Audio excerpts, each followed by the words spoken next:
Hello and welcome to Medicine Knowledge. Myself Dr. Hardeep. Today we discuss about pneumonia.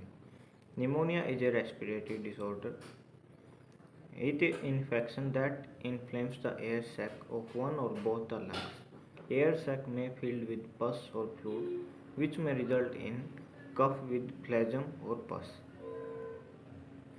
इसका incubation इसका incubation period mostly droplet infection है, तो droplet के या infection होने के बाद लगभग 24 से 48 घंटे में एक्यूट अचानक से ही सिम्टम्स शुरू हो जाते हैं। मेन सिम्टम्स इसमें फीवर होना, शेकिंग, चिल्स, कंपकपाती ठंड लगना और उसके अलावा गर्मी लगना, ये इसके सिम्टम हैं। नोजिया हो सकता है, वॉमिटिंग और डायरिया हो सकता है। इसमें कफ खांसी होगी जिसके अंदर जो है फ्लैजम आएगा पस के साथ, या फिर उसमें जो है ब्लड भी आ सकता है। ये कॉमन है नवजात शिशुओं में, बच्चों में, और जो जिनकी उम्र 65 ईयर से ज़्यादा है, जो ओल्ड एज पेशेंट हैं उनमें। इसके कोज की बात करें तो ये अलग अलग तरह के निमोनिया होते हैं, जैसे कम्युनिटी एक्वायर्ड मोस्ट कॉमनली जो है ये निमोनिया देखने को मिलता है, जिसका बैक्टीरिया से, फंगस यानी कि फंजाई और वायरसेस के कारण। बैक्टीरिया जो रिस्पॉन्सिबल होता है स्ट्रेप्टोकोकस निमोनिया, हेमोफिलस इन्फ्लुएंजा, इसके लिए जो कि इन्फेक्शन कोज करने का काम करते हैं, ये बैक्टीरियल निमोनिया है। फंजाई का इन्फेक्शन उन पीपल्स के अंदर होता है जो कि क्रोनिक हेल्थ प्रॉब्लम से जूझ रहे हैं या फिर जिनकी इम्यूनिटी काफ़ी वीक है। वायरसेस जैसे कोल्ड और फ्लू के जो वायरस होते हैं, या फिर कोविड-19 से रिलेटेड जो वायरस हैं, वो इस निमोनिया को कोज करते हैं। ये वायरस जो है कॉमन कोज है चिल्ड्रंस के अंदर निमोनिया कोज करने का, जो कि 5 ईयर्स से कम की एज है। और इसके सिम्टम्स जो बहुत ही माइल्ड सिम्टम्स होते हैं, खांसी जुकाम होता है, तो ये कुछ ही दिनों के बाद अपने आप जो है नॉर्मल हो जाते हैं। दूसरे तरह का निमोनिया हॉस्पिटल एक्वायर्ड निमोनिया होता है। ये हॉस्पिटल स्टे के दौरान जो है निमोनिया हो जाता है, किसी अनअदर बीमारी के कारण, या किसी पेशेंट के साथ अगर हम हॉस्पिटल में विजिट करते हैं या वहाँ रहते हैं कुछ समय के लिए, तो ये निमोनिया हो जाता है। और ये निमोनिया जो है काफ़ी घातक सिद्ध होता है, क्योंकि इस निमोनिया के अंतर्गत जो इसके जो वायरस है या जो बैक्टीरिया है, ये एंटीवायरल या जो एंटीबायोटिक जो दवाइयाँ हैं उनके जो है रेजिस्टेंस उनमें हुआ होता है, तो इसको ट्रीट करना काफ़ी डिफ़िकल्ट हो जाता है। दूसरा है हेल्थ केयर एक्वायर्ड।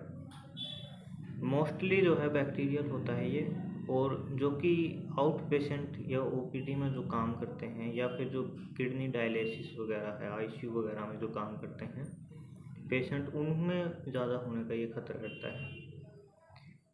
फिर उसके बाद आता है एस्पिरेशन निमोनिया, जो कि एस्पिरेशन निमोनिया का मतलब है जैसे हम कुछ इनहेल कर लेते हैं इन्फेक्टेड फूड, या फिर कोई ड्रिंक, या फिर जो है सलाइवा जो उससे इन्फेक्टेड होता है, वो जो है निमोनिया का कोज बनता है।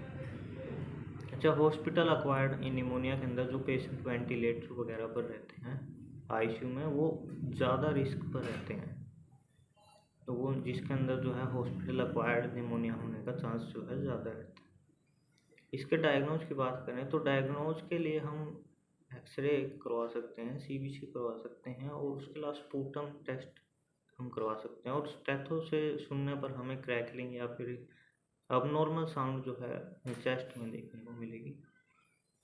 ट्रीटमेंट की बात करें तो मोस्टली जो है bed rest, sportive care, oral rehydration solution, या उसकी तो थेरेपी है, और शॉर्ट ऑफ ब्रेथ होने पर जो ऑक्सीजन थेरेपी, एंटीबायोटिक्स का जो है कोर्स होता है, कफ मेडिसिन या कफ सप्रेसेंट हम दे सकते हैं, जो कि बहुत माइल्ड डोज में देना रहता है, जिससे कि रोगी को जो है किसी प्रकार की मतलब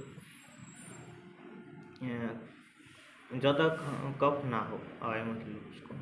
फीवर और पेन रिलीवर का हम यूज़ कर सकते हैं, जैसे ब्रूफिन है, पैरासीटामोल है, तो जो कि पेन को कम करती है।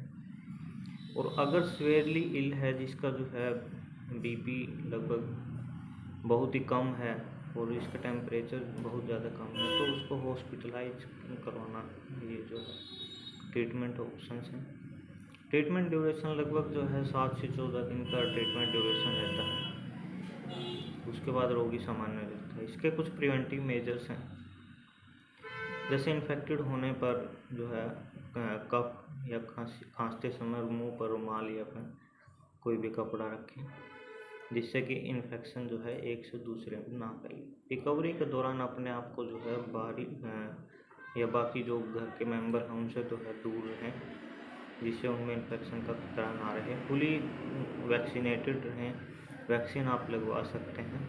प्रॉपर जो है मात्रा में पानी पिएं, और इसके लिए जो है जो भी एंटीबायोटिक या फिर जो भी कोर्स है वो पूरी तरीके से करें। Thank you.